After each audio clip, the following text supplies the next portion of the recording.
शुक्लां ब्रह्म विचारसार परमामाद्यां जगद्व्यापिनीं वीणा पुस्तकधारिणीम् अभयदां जाड्यान्धकारापहां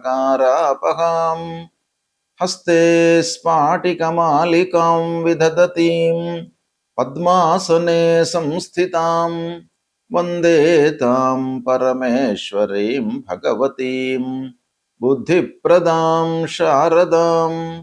श्री महागणाधिपतये नमः। श्री महासरस्वत्यै नमः। श्री गुरुभ्यो नमः।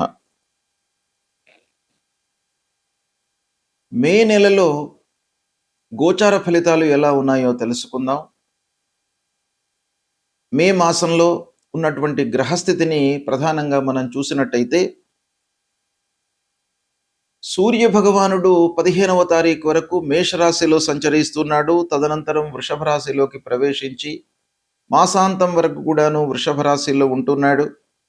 కుజుడు 12వ తారీఖు వరకు మీనంలో సంచరిస్తున్నాడు. 12 నుండి మాసాంతం వరకు మేషరాశిలో సంచరిస్తున్నాడు. బుధుడు 1వ తారీఖు నుండి మేషంలో సంచరిస్తున్నాడు. 15వ తారీఖు వరకు ఉంటున్నాడు. 15వ తారీఖు నుండి వృషభ రాశిలోకి ప్రవేశిస్తున్నాడు. 29వ తారీఖు వరకు వృషభంలో ఉంటున్నాడు. 29 నుండి మాసాంతం మిథున రాశిలో ఉంటున్నాడు బుధుడు.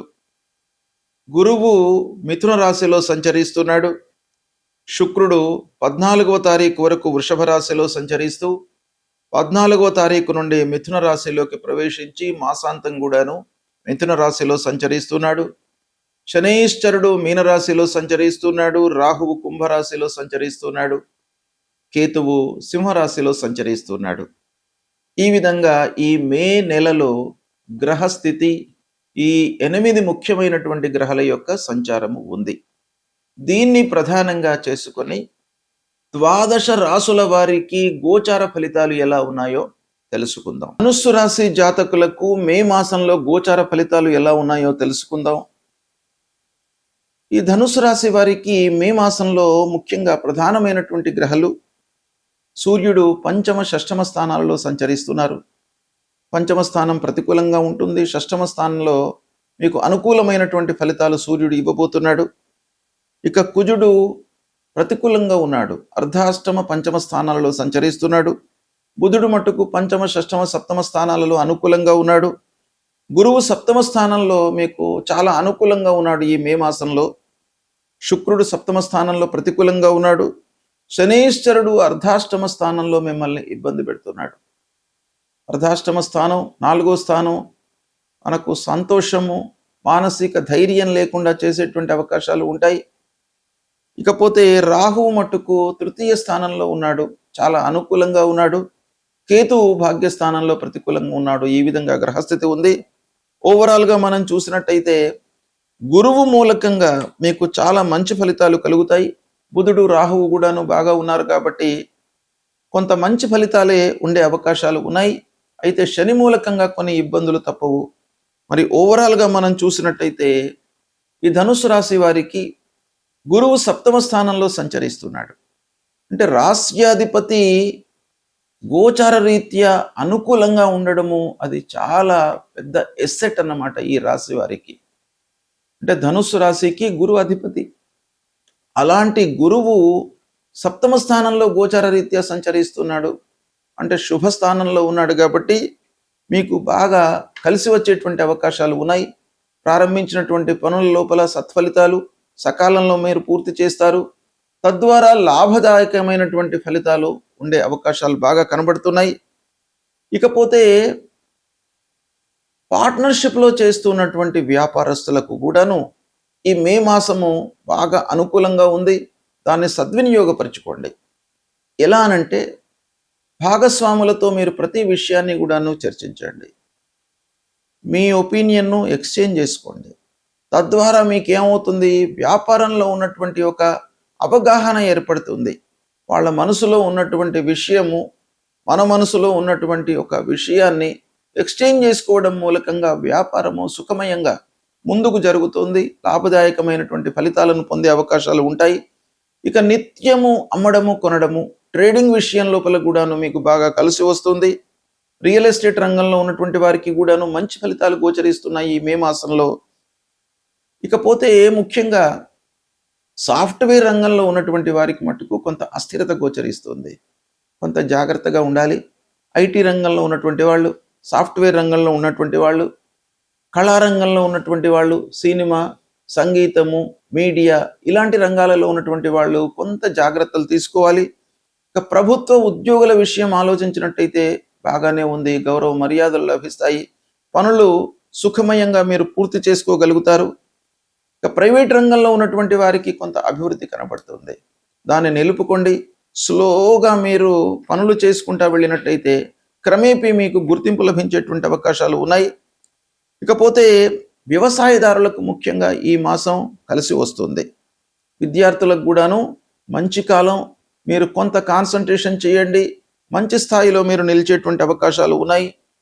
విదేశీ ప్రయాణాలు, విదేశంలో చదువుకోవడానికి వెళ్ళడానికి ప్రయత్నం చేస్తున్నటువంటి వాళ్ళకు కూడాను మంచి అవకాశాలు ఉన్నాయి. ఆరోగ్యం బాగా ఉంటుంది.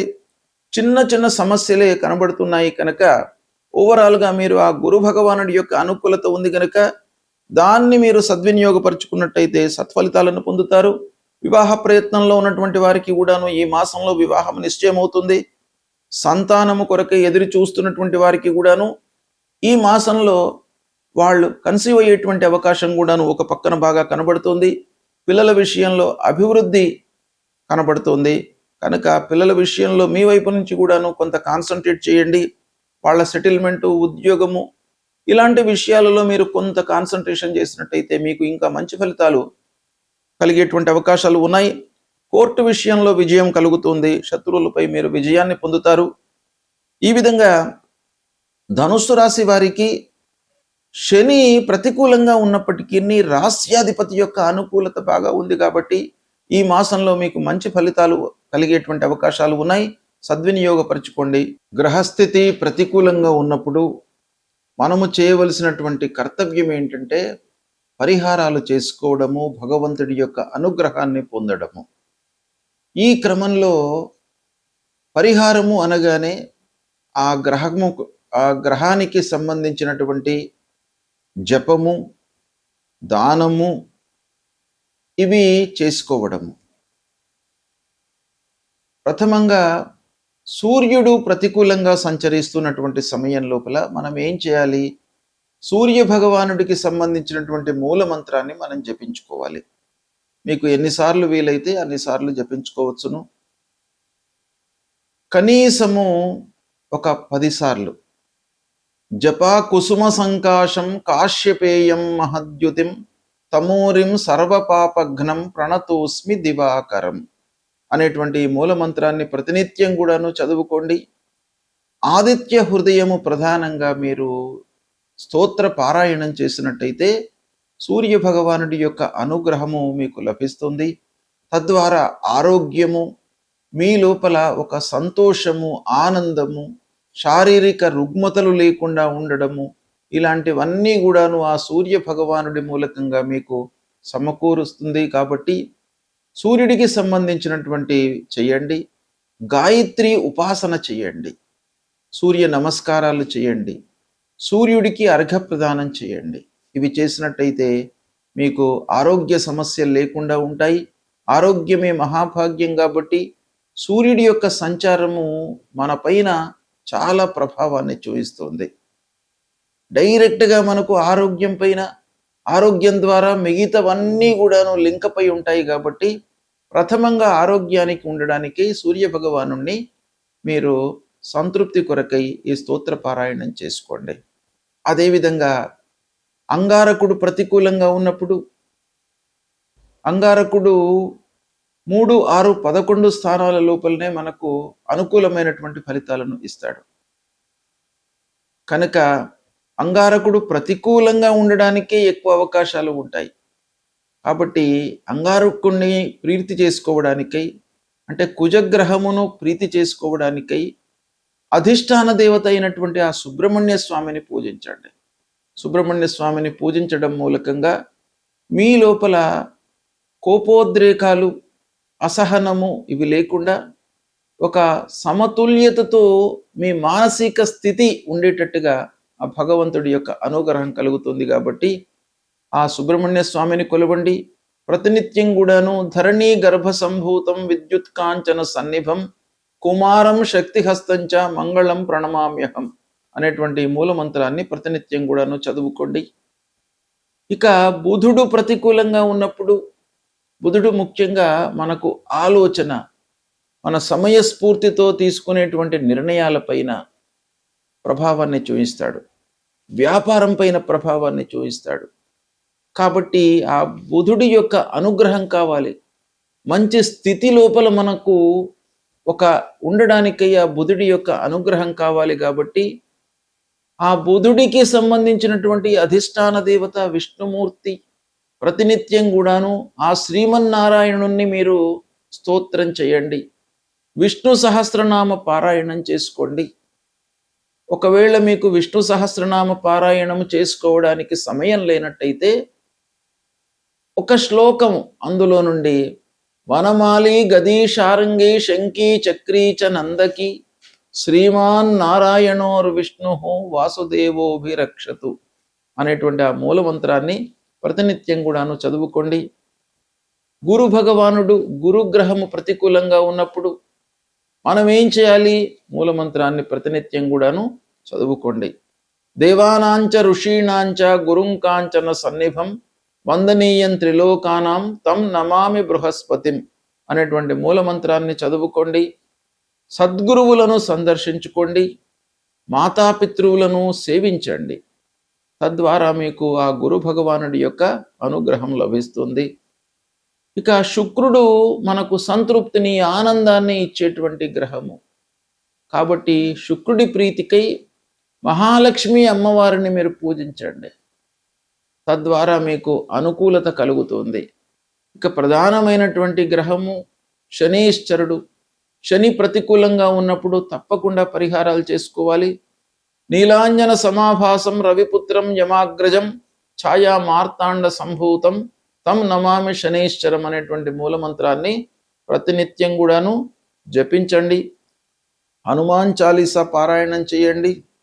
నల్లని నువ్వులు, ఇనుప ముక్క, నల్లని నువ్వులతో చేసినటువంటి నూనెను మీరు దానంగా ఇవ్వండి. లేదా నవగ్రహాల లోపల పశ్చిమ దిశలో ఉండేటువంటి ఆ శని గ్రహాన్ని తైలాభిషేకం చేసి కాళ్ళు గడుక్కొని దాని తర్వాత మళ్ళీ ఆంజనేయ స్వామి దర్శనం చేసుకోండి. అలా చేసుకున్నట్టయితే మీకు శని భగవానుడి యొక్క అనుగ్రహం లభిస్తుంది. ఇక రాహువు ప్రధానమైనటువంటి గ్రహము. మన లోపల భయభ్రాంతులను క్రియేట్ చేసేటువంటి గ్రహము. తెలియకుండా ఒక ఇల్యూజన్కు గురి చేసేటువంటి గ్రహము. కాబట్టి రాహు ప్రీత్యర్థమై అమ్మవారిని దర్శించుకోండి. దుర్గామాత యొక్క అనుగ్రహాన్ని పొందండి. అర్ధకాయం మహావీర్యం చంద్రాదిత్య విమర్దనం సింహికా గర్భ సంభూతం తం రాహుం ప్రణమామ్యహం అనేటువంటి మూల మంత్రాన్ని ప్రతినిత్యం కూడాను చదువుకోండి. ఇక కేతువు మన లోపల ఒక విరక్తిని క్రియేట్ చేసేటువంటి గ్రహం. కేతువు ప్రతికూలంగా ఉన్నప్పుడు మనకు ఆ విషయం పైన అశ్రద్ధను క్రియేట్ చేస్తాడు. శ్రద్ధ లేకుండా మనం పని చేసినట్టయితే సక్సెస్ రేట్ అనేటువంటిది తగ్గిపోతుంది సహజంగా.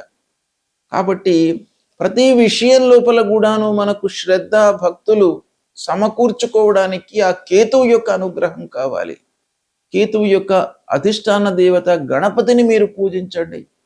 ఆ గణపతి మూలకంగా మనకు ఆటంకాలు లేకుండా ఉంటాయి. పనిపైన మనకు శ్రద్ధ కలుగుతుంది. ఆసక్తితో మనము పని చేస్తాము.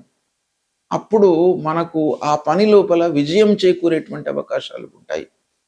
కనుక ఫలాశ పుష్ప సంకాశం తారకా గ్రహమస్తకం రౌద్రం రుద్రాత్మకం ఘోరం తం కేతుం ప్రణమామ్యహం అనేటువంటి మూల మంత్రాన్ని ప్రతినిత్యం కూడాను చదువుకోండి.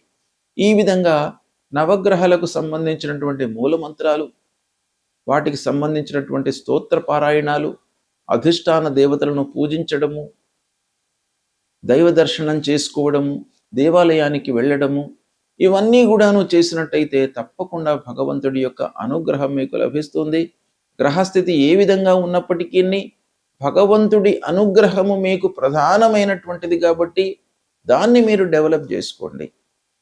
దేవాలయానికి వెళ్ళండి, మీకు సత్ఫలితాలు కలుగుతాయి. శుభం.